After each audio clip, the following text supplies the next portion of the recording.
The Power Hour is on the air, live streaming to you on YouTube and Facebook. Welcome to the Power Hour on this fine Saturday evening. It's great to have everybody come in. I'm your host, Michael Bishop, and we've got a jam-packed show for you today. Starting out, we've got some breaking news that I wanted to get to before we get started.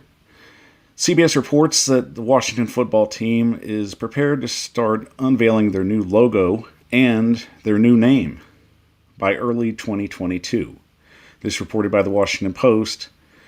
More news on this will probably come out a little later, but as of right now, the Washington football team, looking by early 2022, should unveil their new logo and their new name.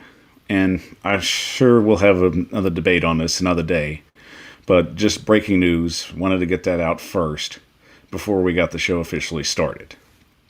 But in the meantime, we've got a jam-packed show for you for this Saturday evening edition of the Power Hour. Starting off on the segment one piece, we'll go with our first lineup, which will be an ode to Derrick Mason, one of the underrated Tennessee Titans and, for some, Baltimore Ravens. A player that definitely pulled his weight and definitely had a stellar career, but unfortunately, for some, doesn't get a lot of the respect that he deserves. Then in our next segment, we'll have a discussion about Larry Fitzgerald. What's next for the aged wide receiver? Where's the best place for him to go, and does he want to come back? Then next up, we'll talk about the top 5 NFL GMs, who I think are the best GMs in football right now. And then we'll talk about, later in the show, the best 5 expansion teams, the best locations where the cities up for right now could possibly go through expansion in the near future in the NFL. And then finally, we'll end with the Thursday night football debate. Is it time to finally retire it? Is it justified to the means of what it is? We'll get to all that tonight, but first, welcome to the Power Hour. I'm your host, Michael Bishop. We are live streaming on YouTube and Facebook. So getting into the first segment, you really have to look at some players and the roles that they play. It's amazing when you get people into positions on the football field and how quick of an impact they make, or how long they can be on a team and then suddenly just explode out of nowhere. For Derrick Mason, that was definitely the first indication of how good he was going to be. Drafted by the Tennessee Oilers at the time in 1997 from Michigan State, he was a fourth round pick in the 98th overall taken. Derrick definitely was on the roster and made some plays here and there, but really he started breaking out late in the 2000s. From there, he was a guy that was getting a little more reliable for Steve McNair, becoming usually put up in the wide receiver's position and even playing in the slot position sometimes. The best thing about Derrick was he was very versatile. So you could really move him all over the field and he could just play about on any place you put him. But the really cool thing about Derrick was just how much he loved the game and how much he interacted with the fans and how much of a fan favorite he had become. Through his career in Tennessee, he stayed there until 2004, becoming a free agent and opting to sign with the Baltimore Ravens. And from there, he continued on his career. Steve McNair joined him, which was in 2006, and the two took off, and from there, I think some of the best formidable years, even in his career, were with the Ravens for some statistical purposes. But all in all, Derrick Mason was the kind of guy that just was a great teammate, was a great captain, and just an even better person.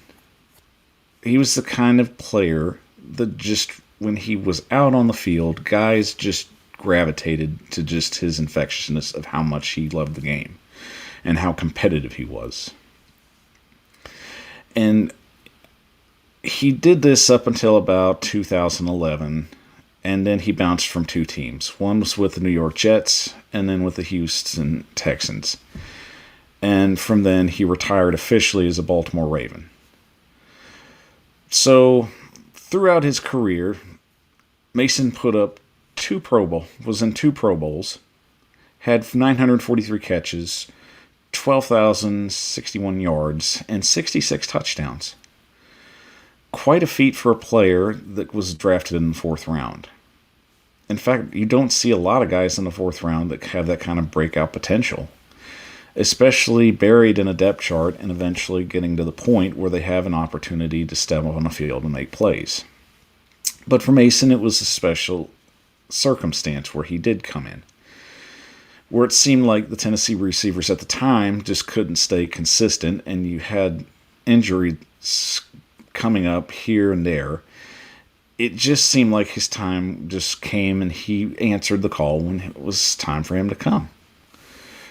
And Mason definitely was just the player that broke the wall for guys that could get drafted in later rounds as receivers, especially now in this day and age. Talent is looked at a little more from the perspective of you can find guys in later rounds that can help a team in dire need of a guy that can make plays. Excuse me. But the best thing about Derrick Mason is I think it really did break the walls, especially for smaller receivers. Derrick Mason was not a big guy, but he wasn't a small guy. But in the sense of playing in the slot position, I really felt it opened up the door for your Wes Welkers and even your Julian Edelmans. And I feel that he's always going to be underrated and underappreciated. His numbers aren't spectacular, so they don't jump off the page at you. And that's usually the case with guys like that. They were consistent, they played well, and even despite just the fact that the team rallied around them, unfortunately, that's never going to be the case when it comes to people choosing when it's time for the Hall of Fame. And you can argue for the sake of that, it's never going to be that case with Derrick Mason. He'll be overlooked, and that's unfortunate. His numbers aren't anything that are just jumping off the page at you. You're never going to see a lot of highlights other than just the few that he has. And probably the one that jumps out the most is the AFC Championship game in '99 against the Jacksonville Jaguars, where he returned a punt for a touchdown. That's probably the main one people will get to see a highlight of him. Other than that, you'll probably see a little here and there. And if you're a Ravens fan, I'm sure you have a few memories of some catches that he made. But they're so far and few just from memory that it's a little confusing. And at times he's even forgettable, which is unfortunate. The thing is, in the NFL, and especially when we watch players come and go, they're like shadows in the light. They're here for 1 minute, and then in the next, they're gone. You try and remember them the best you can, and even if they're a player of merit where you own a jersey of theirs, or you're a fan of theirs, it's amazing at how far that you can forget them in a 15 or 20-year span. In all fairness, I can even admit myself, Derrick Mason, to me, as good as a player he was, he's not somebody that jumps on my mind every now and then. I generally think of just more guys that have the limelight. Generally, Steve McNair, Eddie George, Frank Wycheck in some aspects, Javon Curse. Generally guys that were basically making plays for the Titans and generally got a lot of press.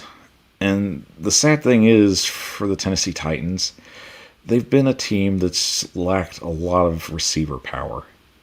You have familiar names, Mason being one of them. Then you've had Yancey Thigpen, Kevin Dyson, who was a huge part of the Music City Miracle. And the list goes on and on. I could sit here and name just forgotten Tennessee Titan receivers, and it's not even that big a deal to me. I can just do that just off the top of my head. But it's also really crazy at just how much you forget until you genuinely think back at the time that those players were here. You really feel that it's unfair, especially from a time perspective.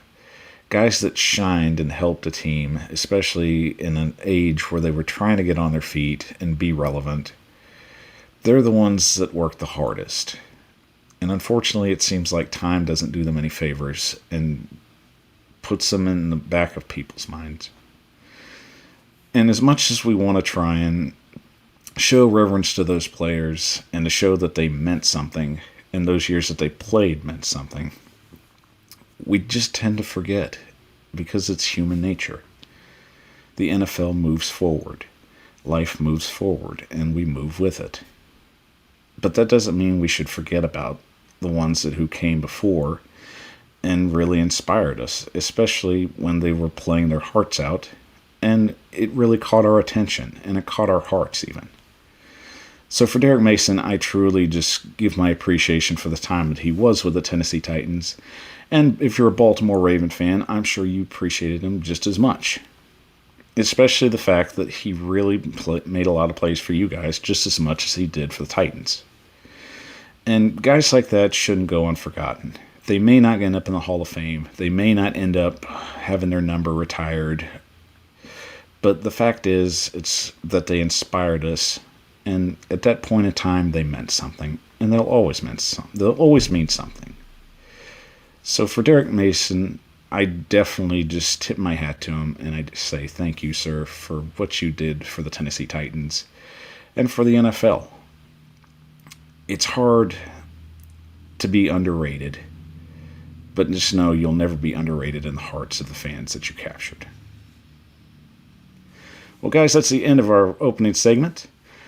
We'll jump right back in, and on the next topic, it'll be Larry Fitzgerald. What's up next for the aging superstar? Is he going to return, or is he going to call it a career? We'll be back in 30 seconds. I'm Michael Bishop, and this is the Power Hour, live streaming on YouTube and Facebook.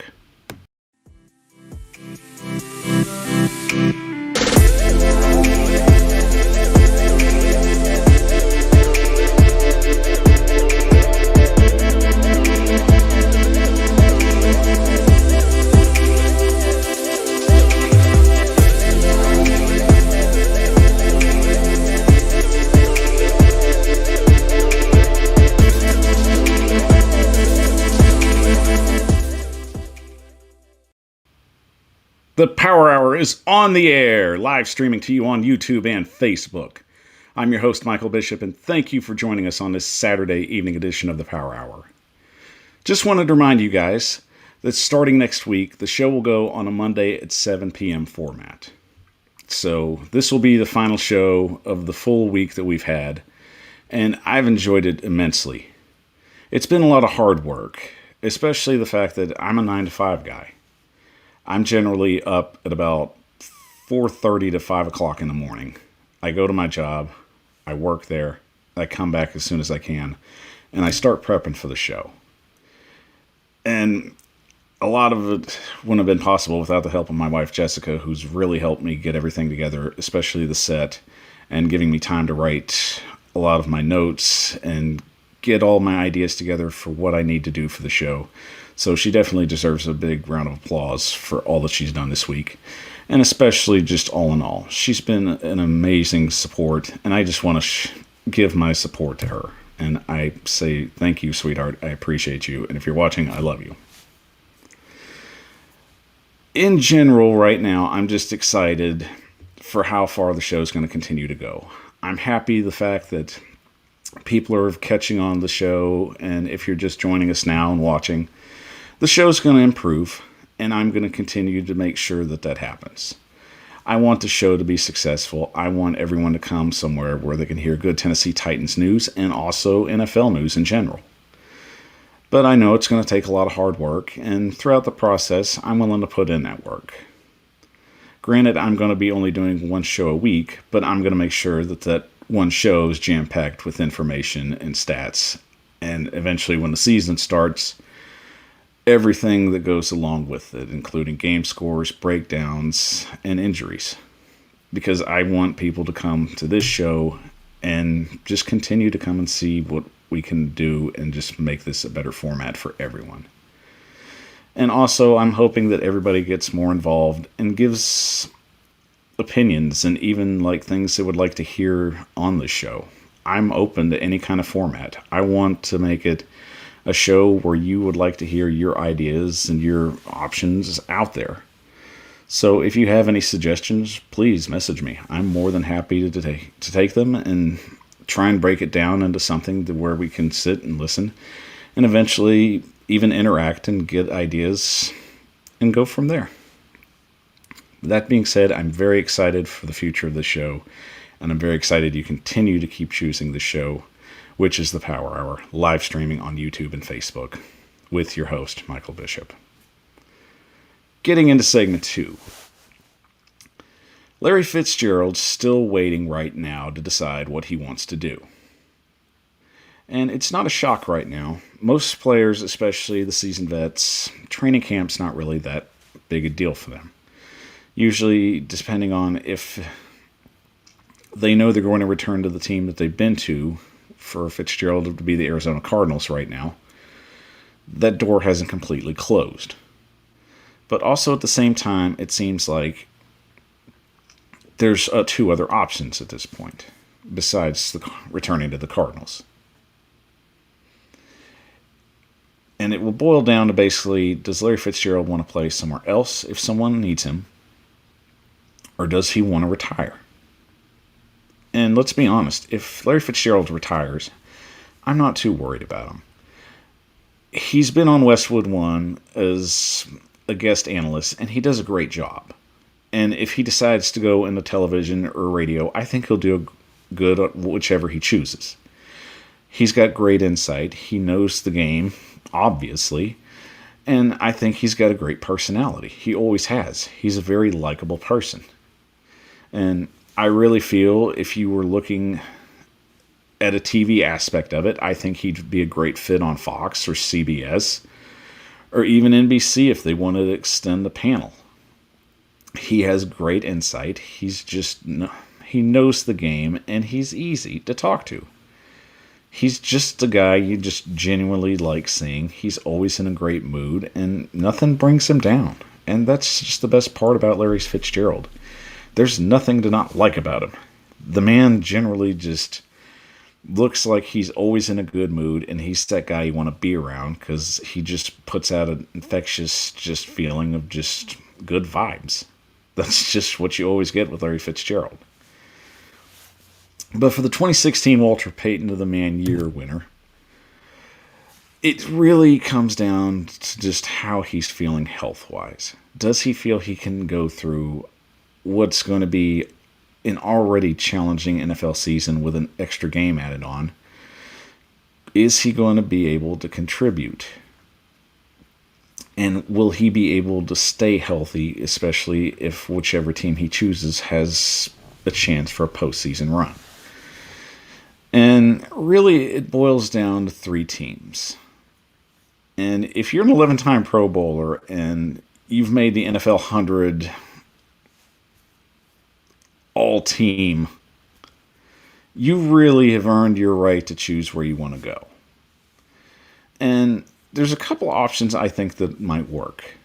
And I think they'll work just because I think, number 1, location, and number 2, I think there's a piece missing and it would work out best. So the first team we've already said, the Arizona Cardinals.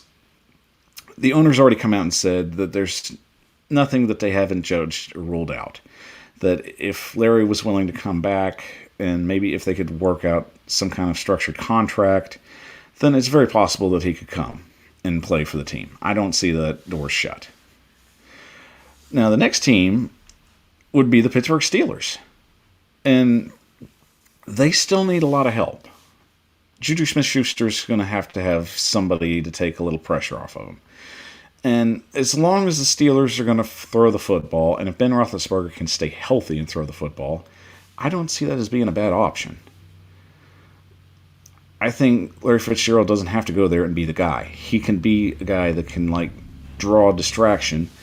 And eventually, I still think he can still make a few catches and make things a little easier on Roethlisberger and Schuster. And also, with a brand new running game in Harris, you really need somebody to, like, kind of just open up holes, which Fitzgerald is a pretty good run blocker. And honestly, if Pittsburgh needs a running game and they're going to have an opportunity to use him, then you can have Fitzgerald as a decoy, and that would definitely help open up things a little bit and make it a little easier. Now, the third team, which I think would be a little surprising for people, but from a location standpoint, it makes sense, and that would be with the Minnesota Vikings. Now, granted, Kirk Cousins is very up and down, and that's really a situation where you feel, well, right now with the NFC North, you don't know what's going to happen in Green Bay right now. Chicago's restructuring, but they still could have a good team if they could get the quarterback thing figured out, and Detroit is rebuilding. So, for Minnesota, you've got a fairly good defense. Well, they're a pretty good defense. You've got a good offense. You've got good wide receivers.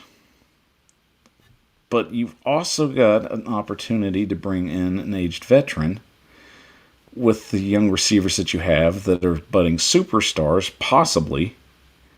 And you could possibly bring in Fitzgerald and have him also try and make some plays down the field and make the defense a little more uncomfortable. And also, another little fun fact, Larry Fitzgerald hails from Minnesota. So, that's not a bad idea. I don't see why he wouldn't want to go home. A lot of guys, especially older players, if they have the opportunity to play in their home state, they like to have that opportunity. And for Fitzgerald, he has a home there. And for him, I really feel, especially with the receivers on each end, and you add him to the mix, Minnesota actually has a pretty decent team. But the big question is, can they win the division in that league? And I think it's not out of the realm of possibility. I think with Green Bay in flux right now with Aaron Rodgers, that really kind of opens the doors with things at the moment. But I won't rule out completely. If Minnesota took a shot at Fitzgerald, I would think that's a pretty good addition. Already with the talent that they have, and I really feel that it would also help elevate Kirk Cousins just a little more and make him a little more comfortable, knowing he has a guy that can really go out and make plays with a set of just amazing hands. So, in the long term of things, if Fitzgerald gets to the point in training camp, he's going to know what he wants to do. And for a lot of guys, I think that comes down to when training camp starts. Can they just get their mindset right? Can they turn the switch and prepare themselves for the mental grind, which is going to go on for 6 or 7 months? And it's a full grind on the body and the mind, and you have to be prepared with both. And that's what it's going to boil down to with Larry Fitzgerald. Is his mind and his body ready for another grind? Can he take that punishment in the dog days of November and December? Is he going to have an opportunity to get to the playoffs again and possibly maybe to an NFC or AFC championship or maybe even a Super Bowl? I'm sure it's on his mind, and I'm sure he wants to attempt it again. But it's finding the right situation, and it's finding the right mindset. Will he feel good about coming back? I honestly think he's got one more year he can get out of himself. But in the end, we'll see. So, ending segment 2, we'll take a quick 30-second break, and when we come back, the best 5 places for expansion. I've got the best 5 picked out, and I'll name them out when we come back. This is the Power Hour with Michael Bishop, live stream on YouTube and Facebook. We'll be back in 30.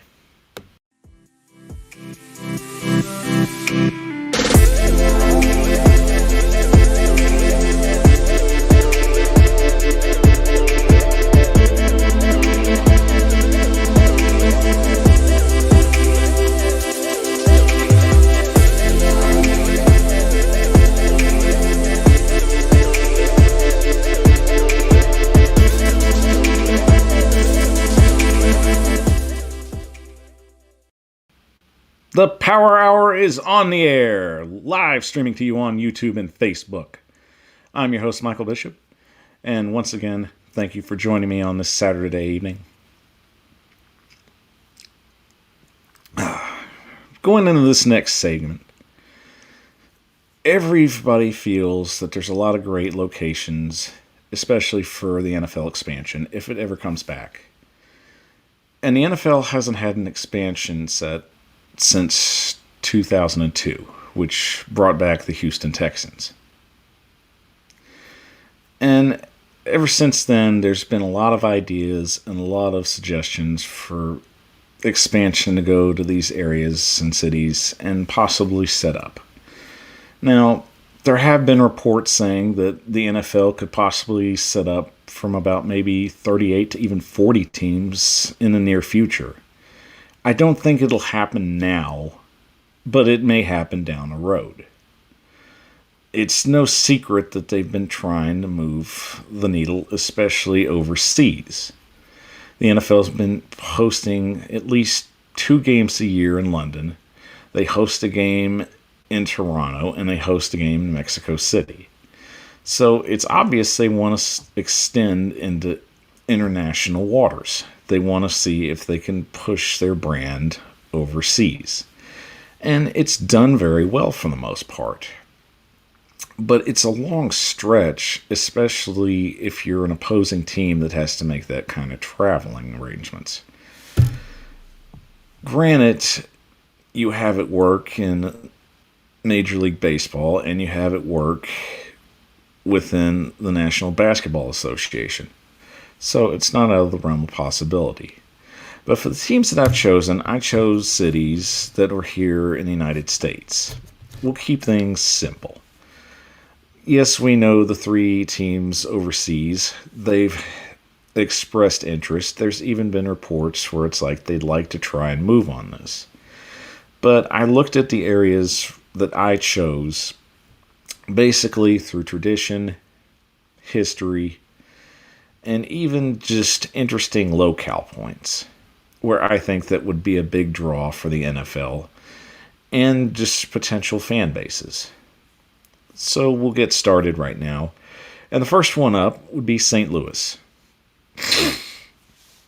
And it's funny to mention St. Louis, especially after everything that went down. Now, there was just so much bad blood, and the NFL and St. Louis are just not on good terms right now. And if expansion ever comes back, I think the NFL has to take a hard look at St. Louis. For the time that they had football in the city and in the Edward Jones Dome, you really felt like that the fan base was really energetic and they were very passionate, especially when they had a really competitive team. When the greatest show on turf was born, it really seemed like St. Louis was going to be here to stay. The fan base was rabid, they were passionate, and it just seemed like that the very passion that they shared with the Cardinals, their baseball team, it was trickling down with the Rams. And after just a move from Los Angeles at the times, it really felt like that St. Louis was in the market to finally hold on to an NFL team, and that it really looked positive.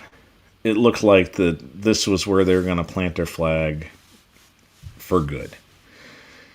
But unfortunately, with new stadium deals trying to be found, and with disagreeing owners and disagreeing city council meetings, and the whole thing's just a mess just to get into.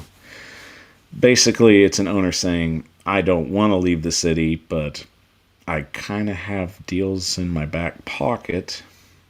We'll just say that. And at the time, Los Angeles had a really good deal, and there you go. That's basically the premise. And it was an unfortunate situation.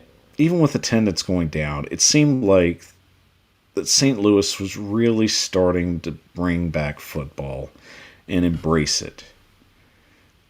even in the television markets, they did fairly well. It was good enough to draw an audience, and the stadium seating was pretty good when they sold out tickets, especially when the bigger teams came. So the love's there. It's just right now there's a lot of bad blood between the NFL and St. Louis because the NFL, in St. Louis's mind, didn't step in and stop this thing for when they were getting ready to leave for LA. In fact, basically, NFL was almost kind of pushing for it. They wanted back into Los Angeles. It's the second biggest market in the United States, so that was basically something they weren't going to stick their nose in too much. But in the whole process, it left another team scorned that just watched their team that they felt was going to be theirs, even after getting their first Super Bowl ever in franchise history, just walk away. So, in retrospect, it's going to take a lot of dealing and it's going to take a lot of good faith. But I really feel that St. Louis has that football mentality. They're a baseball city, but their heart can really support football if they have it.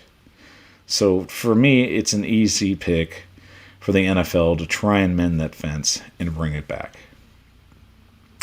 Number 2 is another fence that has to be remended, and it may not happen for a long time, but I think it will eventually happen, and that's San Diego. It's easy to understand why you'd want 2 teams in the Los Angeles market, but from a perspective of everything that's happened, the Rams have been more embraced than the Chargers have. And the Chargers have a younger team, and I think they're going to get better. They've got a good core. They've got a great young quarterback. But that's how the market is, especially in a bigger city. One team's embraced, and the other one's kind of just meh. And that's how it is. I mean, go to New York. There's more Giants fans than there are Jets fans. And that's not trying to say that Jets fans are outnumbered or Giants fans are outnumbered. It's just the way it is. Generally, in bigger cities, every team, there's one team that's more embraced than the other. And this is the same case. I just felt at the time when San Diego just couldn't get a stadium deal together, and then the owner just basically bolted after there was nothing more to say, you knew there was some scorned feelings. And San Diego's a great city. It's beautiful year-round. There's a lot to do there. You know, you're next to the ocean. It has so many attractions. It's a great place. And they are passionate sports fans. They really are. And it's just, I don't think there would be a problem now trying to find a stadium. And even more so, they're not going to worry about an owner that's going to bail on them and basically hold a franchise over their heads like a cruel kid holding a toy over a dog. That's basically how the whole situation unraveled. So you just have to feel that San Diego has to get back in the mix. And even more so, to me, that's another great revenue that could be brought in for putting another Super Bowl there. And the Super Bowl did very well in San Diego when they had it. So it would make a lot of sense for the NFL to try and push for this and to try and get back into that market. Because San Diego cares. San Diego wants a team. And I think they'll get one if expansion comes. But it's going to take a long time just to get some bad feelings out of the way. I just don't think San Diego's ever going to forgive the Chargers. And we'll just see how it goes. The third one, another obvious choice, and I'm doing a lot of obvious ones, but I mean, let's face it, there's football revenue in them. The third one would be Oakland. And Oakland, for the most part, they've had the Raiders twice. From 1960 to 1981, and then they came back in 1995 and bolted in 2019. It's easy to say, you know, there was a lot that could have been done at the time. And definitely the stadium was a big part of it. So it's generally just the fact that Oakland has a good market. They have great fans. And the hard part is, at this point, do Oakland fans want anything to do with the NFL at this point at all after all that's been said and done? That's now twice that they've been burned. But yet they have a great market, and yet they have a great fan base. But is the fan base going to basically just say, forget it, and go to Las Vegas? I'm sure there's Oakland fans there that still want an NFL franchise. And they should if they want it. They've shown their passion, and they've shown that they're willing to show up and support it. Now, I'm just saying there are good fans in Oakland. You have some knuckleheads, but I'm not talking about the knuckleheads. I'm talking about, the decent people that show up to games and are chill and just want to have a good time. I'm not for the knuckleheads. That's just not my style. If you're there to go and have a good time, I'm cool with that. Just, I'm not up for troublemakers. And Oakland's not up. Not everybody in Oakland's a troublemaker. I'm just saying they've got a great market. And if they really put the money into a venue, they could find a spot to put a stadium and build a nice stadium. But they're really going to have to try and mend fences again. And these are three teams that I've named off that the NFL is going to have to really just try and sit down and hash some things out. There's going to be some bad blood on some sides. But at the end of the day, so far, St. Louis, San Diego, and Oakland, I still feel that there's viable markets there. I feel that there's teams, if they get a chance to go to expansion, you could do well there. Now, my next team, and this team has never had a football team, other than college, but I think it's a great market. And that's Austin, Texas. It's a great town. It's a fun town. And honestly, I think it would be great to have a third football team in Texas.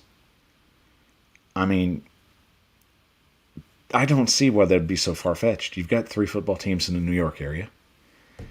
You had 3 teams in the California area. Why not in Texas? Austin is a great location. There's a lot of live scenery going on there. There's a lot of great restaurants. There's a lot of bars. There's a pretty cool club scene. And if you built a stadium in the downtown area, that'd be great. I really feel like that's just an area that's untapped. And you'd be going after fans that are basically stuck in the middle of the Cowboys and the Houston Texans. They'd finally have a team to call their own. And they wouldn't have to side on basically the split. And even more so, that just add another great dynamic to a rivalry in a state that really just prides itself on doing everything bigger. So you would think the state that hails the Cowboys and the Houston Texans would just jump at the chance at bringing in a team in the college capital of Texas for them. They wouldn't want to just try that out. I think that'd be great. I love the camaraderie. I love just the idea of all that. For me, I feel that's just a can't miss market for the NFL. And you really wouldn't have to miss on anything on that. Because you've already got the whole venue there. You could probably play at the University of Texas Stadium until you had one of your own built. So they're ready to go. It's just finding the location for your permanent home, and I don't think that'll take long. But I think Austin would embrace that. And I love the idea of having three cities in Texas that have NFL franchises. I think that'd be great. And the final one I have, and this is a stretch, but I would really think this could work just from a locale point. And another interesting point with it. Anchorage, Alaska. And I know what you're thinking. You're like, whoa, Mike, Why would you put an NFL franchise all the way up past Canada and basically a 60-mile throw to Russia? And here's the reason I do that. It's for appeal. It's basically for appeal. You're touching a market that has nothing to root for. Alaska basically just, if they have any kind of NFL ties to anybody, it's basically the teams under them. You have basically a mixture of Seattle Seahawks fans, 49er fans, possible Rams fans, and maybe some Chargers fans. It's a whole melting pot of just fandoms. They've never really tapped that market either. And the interesting thing is, as crazy as it would be, you'd really think just the traveling conditions would be horrible, but they've got a pretty good window at the time to get up there and have games, and it can be a domed stadium. More than likely it'd have to be, especially when you get up to the November and Decembers, but it's still a very viable market. You're giving something that Alaska's never experienced or even dreamed of experiencing. And it would work. I think it would work well if given the opportunity. Because sometimes the best market that you might have is the one you don't think of. And in an area where there's not any full ties to any teams, this could be the one that you could actually really get the state behind on. And I think it'd work out fine, especially the fact that if you wanted, I mean, you could possibly have a Super Bowl up there. I wouldn't recommend it, but it's an idea I'm throwing to see if it sticks on the wall. You never know. I mean, if they did one in Minnesota, I mean, they could do one in Alaska if they wanted. But I like the market there, and I think it'd do pretty good if it had the opportunity to shine. You know, some of the shots that you don't take are the ones that you miss the most. And I think that's just one franchise that probably could hit, especially when they don't have any ties to anybody. Well, all right, guys, that's the end of that segment. We'll take a quick 30-second breather, and I'll be right back, and I will go over the 5 best GMs in the league right now. This is Michael Bishop with the Power Hour. We'll be back in 30.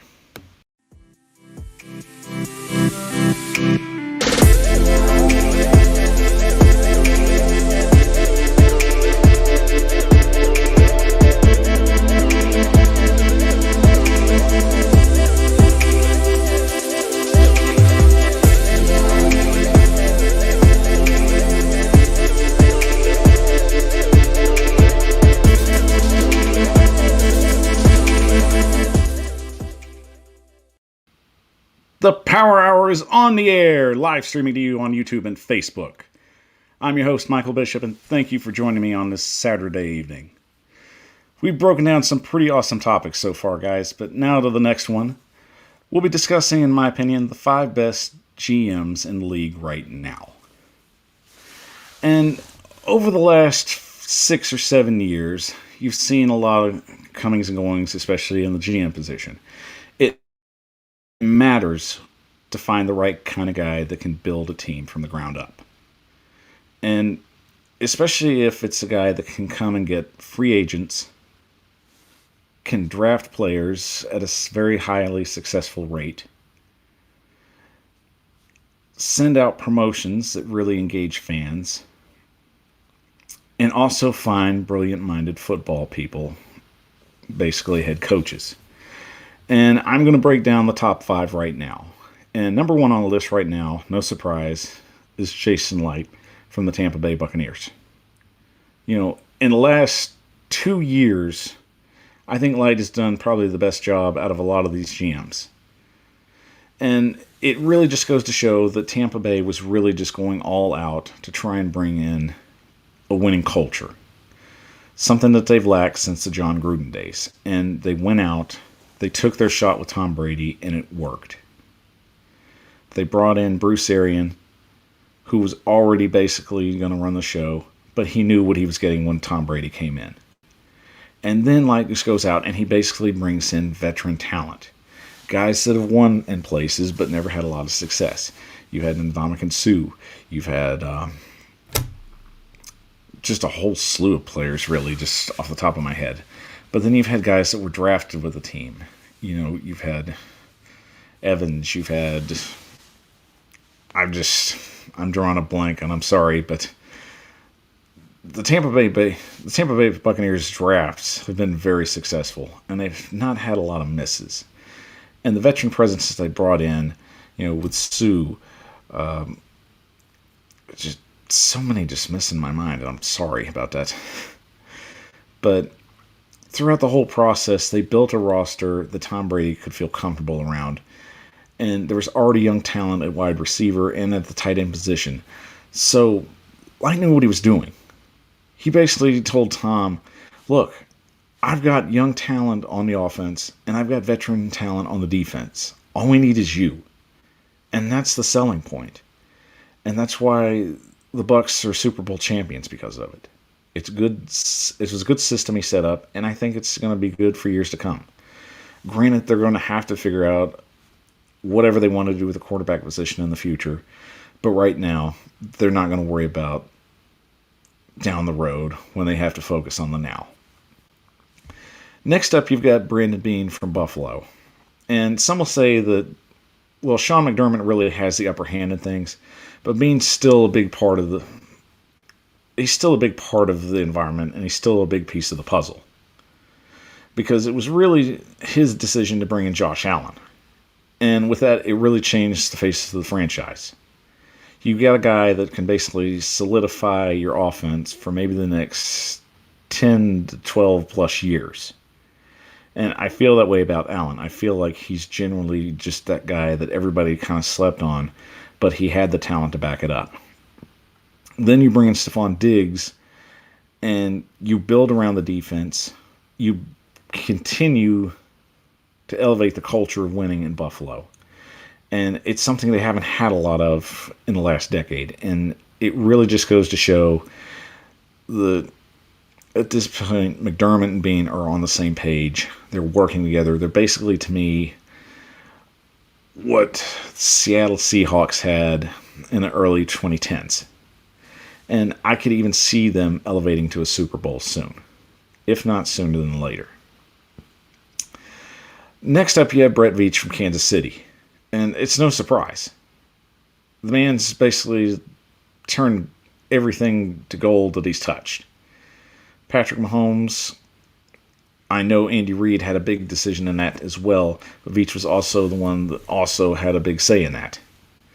And the fact that he's also reached out to other veteran talent, bringing in experienced guys to help boost their playoff run. And they've already been to 2 Super Bowls. So that just goes to show a great mind can do a lot of things, especially when you have an opportunity to bring in guys that just know how to evaluate talent. And that's something Veach does well. And it's why he's one of the top 3 in the league. No surprise, no shock. Number 4 would be John Robinson of the Tennessee Titans. And his track record speaks for itself. Basically coming in at 2016, taking over a team that basically was like sitting in mediocrity. He breaks down everything and just tears the ground up and just starts rebuilding the entire foundation. He's made countless trades. He's brought in guys with veteran leadership, especially just on the offensive side of the ball. He's not going to be afraid to go after guys, especially to try and elevate a team's success. And while, yes, there's been a couple questionable selections that he's made in the draft, it's very obvious to see, especially with Isaiah Wilson not flourishing in the tackle that they needed. That's still just no way to just dismiss what he's already done. You've already seen a guy that's gone aggressively after talent and try and improve the team. A guy that basically brought Ryan Tannehill in for a lower draft pick. A guy that drafted Derrick Henry in the 2nd round. A guy that basically brought in Julio Jones and basically restructured contracts just to get him here. A guy that found A.J. Brown in the second round. A guy that has found offensive line talent, not Isaiah Wilson, and helped solidify the middle of the offensive line. So his successes are far more than his failures. John Robinson is just the kind of guy that has just gotten to work. He rolls his sleeves up and he finds ways to get guys better. And you just can't exclude him for that. He's just too damn good at his job. And my fifth and final GM is Chris Ballard from Indy. He's aggressive just like Robinson is. Same premise. He wants to go after guys that have talent. He wants to go after veteran leadership. Taking a risk on Carson Wentz, which I'm not a fan of, but it's a deal he had to make. And I think in the best term of the franchise, he knew it was the best option quarterback-wise. In sense of drafting, he does extremely well. He's great at evaluating talent. He has good people around him, and he listens to them. And that's one of the reasons why Indy continues to find success. It's really just trying to find a way to level things out and get them to fit together. And really the biggest piece of the puzzle will be Wentz this season. And while I felt Ballard's drafts have been very successful, it's still going to determine what happens in the long term with what he's going to bring with his free agency signings. And without a doubt, Carson Wentz is going to be right up there. DeForest Buckner was a big win for him, but I think Carson Wentz is really going to define him as a GM. And if he pulls this off, it's going to shock everyone in the league. But we'll just see how that goes. Well, all right, everybody. We'll take a quick 30-second break. When I come back, Thursday Night Football. Why, it's time to end it. We'll be back in 30. This is the Power Hour.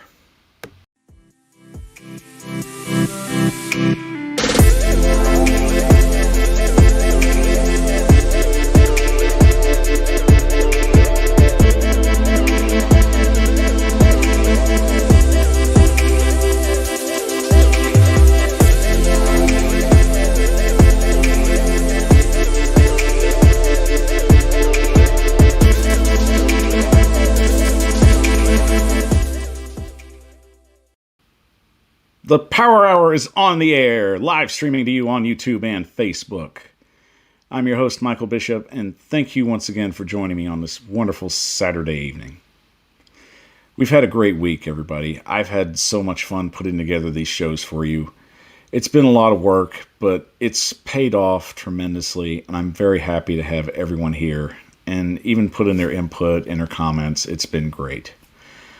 We'll be back Monday at 7 p.m. That'll be our normal start time and day. And we'll go from there. And we're going to continue to do better. We're going to continue to put out better shows and better quality for you. I've had a lot of suggestions, and I'm definitely taking them to heart and consideration. And it's going to get better. I promise you. When I started this out, I'm not doing it for fame. I'm not doing it for fortune. I'm doing it because I enjoy doing this. I want to put a format out that other people will enjoy. And I want to put out a good quality format. Like, I'm going to be here and I want to give you my best. Every Monday at 7. And I will do that every opportunity that I get.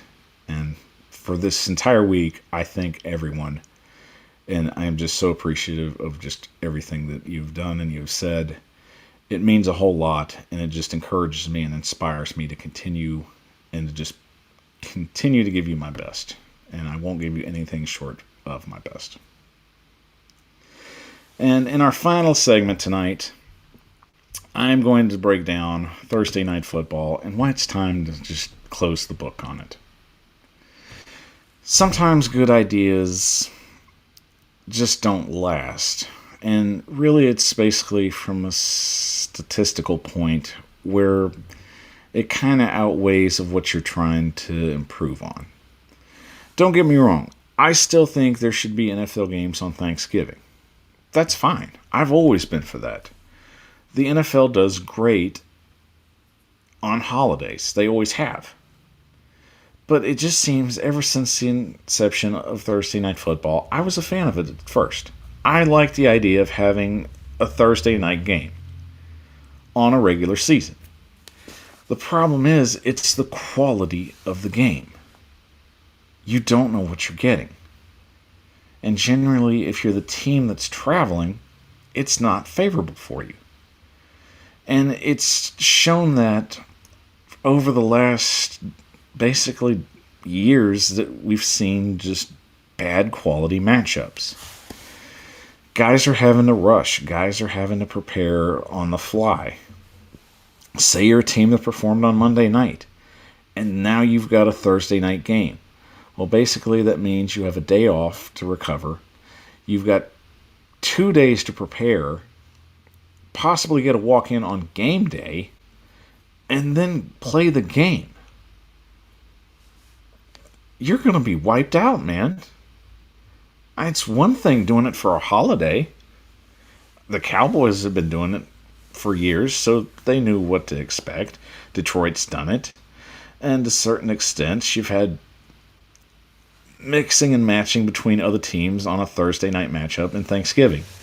But still, you have to understand the quality of the game is only as interesting as the matchup is itself. And if the home team comes out and just pounds the living daylights out of the away team, I mean, that's not much of a game. And there's a lot of those on Thursday Night Football. You just see a matchup with two teams that are just kind of wore out, and they're basically just trying to get through this game. Of course, you have teams with head coaches that have been doing this for years, and they know how to prepare. But what if you're a younger head coach and you have no idea how to work this? It's already shown that at some point, the quality of the brand that you're putting out just gets watered down. No one wants to buy a whiskey that's 50% whiskey and 50% water. And in some instances, on a regular season Thursday night game, that's what you're getting. I don't mind that it was an experiment and that they tried it. It's just the fact that I just feel like it's time to call the experiment over. The NFL is wanting to try and expand on a market, especially where they can get more games in. But I don't think trying to add games in on a Thursday of all days is the best time to do it. Let's face it, most of us have jobs. And we don't want to sit up till 11 or midnight to watch a football game, then to have to wake up at 5:30 or 6 in the morning to go to work. That's pretty exhausting just from our standpoint. If the NFL wanted to, I mean, there's a viable market to try and squeeze in a Saturday night game. I mean, let's face it. Sometimes, in some instance, I mean, the NFL can put a game on Saturday and it might rival even a college football game, depending on the matchup. But I think that's where clever scheduling comes in. You're not asking teams to prepare on a short preparation day. In fact, you're giving them a couple extra days, and that might even be beneficial. Yes, it cuts into college football's time, but at the same time, I mean, if we had to choose between a blah matchup at night or a pretty good NFL football game, I mean, I'd be very more than happy to watch the game on Saturday. And yes, of course, college football can have some premier matchups at night, and they try and do that. But at the same time, it's not a bad option to try. It's not like there's a deal between college football and the NFL, like just exclusively on Saturdays. I think it would work out. Maybe even if they just did a couple games early in the season, just to see how people would react. And let's face it, there's not a lot of good college football games at night at the beginning of September. It's still relatively fresh, and you're still waiting on some good matchups, and they don't get to that point at least until mid-October. So if the NFL wants to play around with scheduling, I don't think Saturday night games are a bad idea. It's worth trying maybe a couple early in the season. But Thursday night, it's just a short turnaround, and I just don't think it's going to continue to work anymore. Especially if it comes up in a new collective bargaining agreement. I know teams want to try something different. If you want to add an extra game week, it just makes it more beneficial to try and get it a little more into the weekend. Even on Friday might even be worth trying. At least people will probably be off at that point, and you're not trying to get people to watch something that probably isn't going to be that good anyway and lose maybe a few hours of sleep. It's generally worth risking to try different things just to see if you can move the needle. And the NFL's good at that sometimes and at some points. But in the case of Thursday Night Football, I just feel like it's run its course. It's fine to keep on Thanksgiving, but trying to run it through a full regular season with other teams having to just jump into it like it's a mandatory meeting, I think it's just time to pull the plug. And in some cases, that's not a bad thing. That just opens up other doors for other expectations and maybe even other ideas the NFL hasn't tried yet. It's never too late to try something new. And in the NFL's case, why not now? Well, guys, thank you so much for being here tonight. It has been a great week. I've enjoyed it thoroughly getting these shows out. I'm looking forward to getting the regular season started. So I hope you all enjoy the rest of your weekend, and I will be back Monday night at 7, our official time slot and our official day to view the Power Hour live on YouTube and Facebook. I'm your host, Michael Bishop. Have a great night and an even better tomorrow. Take care.